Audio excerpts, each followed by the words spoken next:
Christmas Eve, everyone. Welcome to WEHT Local Lifestyles. I'm Angie Humphrey. I'm Ron Rhodes on this Christmas Eve. I like your hat. I like your red jacket. This thing is older than I am, I think. You know, No, if you don't not. trot it out but once or twice a year, Well, it's going to last a long time. I've had this a long time. Right. When I first put this hat on this morning, though, it had like somebody put starch in it. I looked like a little elf. It's kind of now it's kind of tired. It's tired. Well, it's been outside, too. Yes. Here's something that's not tired. I want Check this everybody out. to see this. Let's see if we can See if I turn can it get to a shot this this camera right here. toward Audrey's camera.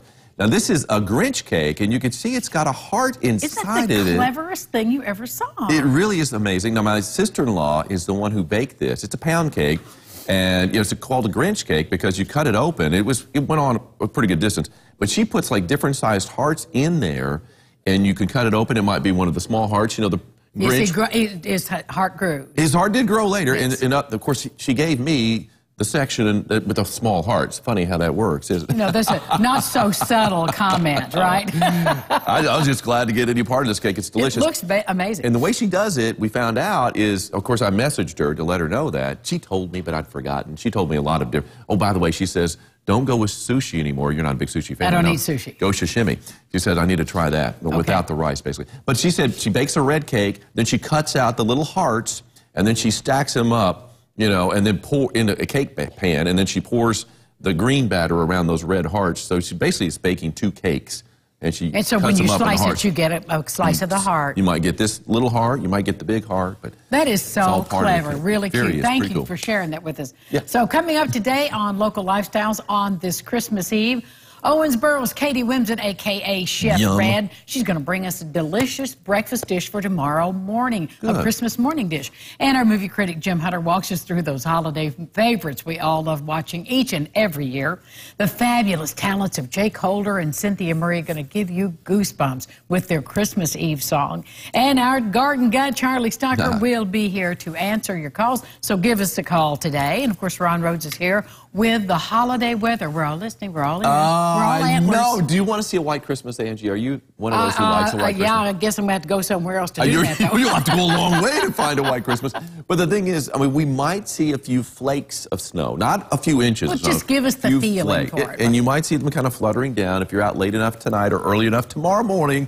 That's your chance, and that's it. So there's not much of one. Of course, right now, it's straight sunshine. Beautiful day out there. Beautiful. And the temperature's going to be up close to 50, so we can't complain about that. That's our Tule Law Sky Camera, of course, high atop Fifth Third Bank in downtown, not far from Angie's Place, which is now, we call Angie's Woods, because she has how many Christmas trees in your place? Well, 7. But, you know, some of them are little. Of various sizes. Of various sizes. Well, some of them are pretty good size, though. Anyway, 44 degrees right now, and well on our way to getting into the upper 40s for a high today. So, I'm loving this Christmas Eve, and people, all these last-minute shoppers, and I know there's some out there, I think I'm going to buy a couple more things, but dirty Santa gifts. It's gotten to the point now, all my gifts are bought, thankfully.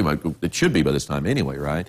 And then now it's just getting, I've seen a couple of, things, dirty Santa gifts, I think it'd be fun. And that's a lot of fun, especially when you have a family that's kind of cuckoo like yours is and mine. Yeah, that's right. That people really, they put a lot of energy into that gift. Oh, my more than goodness. anything else. And then there's that, do you all steal from each other? Oh, like absolutely. That's the way it goes. Yeah. And it's like, and people are going, but you got to have, here's the thing about dirty Santa to make it fun is you got to have some really good gifts, at least a few of them, that people really want. But you got to have some duds. Yes, yes. My dud, that we played a little dirty Santa yesterday, and I'm going to be playing it again tomorrow, but I threw in furniture markers. When you get a scratch and you kind of mark. To me, that would be a great thing. I would be fighting people for the furniture. Well, actually, to tell you the truth, there was one person there that, in fact, my sister-in-law who baked this cake, she was one of those. And she's the one that ended up with them. She goes, good, I need these. See? Well, let's get to the daily dish on this Christmas Eve. Here we go. Well, somebody could be having a very Merry Christmas with the next Mega Millions jackpot now at $320 million. The drawing takes place on Christmas night in 2018. There were 5 jackpot winners, including a single ticket in South Carolina worth $1.5 billion. The winner of that prize has yet to come forward. Can you believe that? You can catch the drawing tomorrow on our sister station, Local 7, WTVW, right here after Eyewitness News at 9. What a Christmas present that would be at the end of the day, right? To have your name drawn. It is wild that South Carolina ticket, and you've got a deadline. I don't know when that is. I don't know what it is. Is it a year? Do you have a year to claim it? I don't even think it's that long. I'm not sure. But, I mean, there is a deadline, and it's like if they don't claim it, boy, you just have to wonder. This is the biggest jackpot of all time, I believe, yes, $1.5 billion. And it's like, and they've waited the longest. They're probably getting a team of lawyers. They might do and accountants. But that's been months ago, though. You think they would have already had that all? Oh, I wouldn't have waited for anybody, and I'd just, I know you would have. I won. You would have called Mama. Mama would spread the news down there. Exactly. In Rumsey, we'd all be smiling this Christmas. Yes, indeed. Christmas Eve is National Eggnog Day. Yep. So some say yum, some say yuck. But the drink is a staple around the holidays. Yep. It's traditionally made with milk, cream, sugar, whipped eggs, and spices.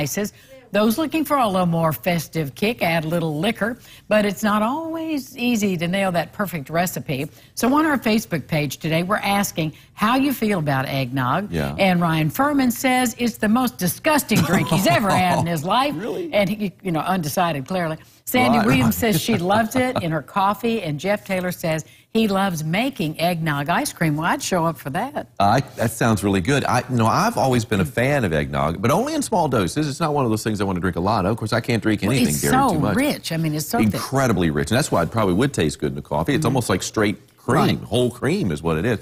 So it's like, yeah. But I do. Of course, we usually enhance it a little bit. A little bit. We've had some egg knob at times. Well, my mother makes homemade custard that is second to none. And we've done eggnog, but she does the custard, and everybody looks forward to it. Right, and a lot of people were talking about that boiled custard as being the thing. So I guess it is the thing, at least the way Mama makes it. Well, the way Mamas always seem to make things better. She does make everything better. Kids waiting for Santa, don't worry, because the government shutdown's not going to be a problem for you. It began last week. For the last 63 years, NORAD has tracked Santa through the night as he delivers gifts to boys and girls all around the world. A tweet from the organization says, despite the shutdown, it will continue that tradition. That's because, NORAD explains, the military personnel who work on the Santa Tracker are volunteers. And according to the group, there are about 1,500 volunteers to make the program possible. So it's all good. Yeah. They're going to be tracking Santa, so stay tuned. All across the globe. Yeah. At last check, I think he was headed for Japan. That was a couple of hours ago. So he's probably just racing across Europe and Asia right now. So he's out there, and NORAD will be tracking, so fear not. When we come back, we'll have a wonderful lifestyle show for you on this Christmas Eve. Stay with us.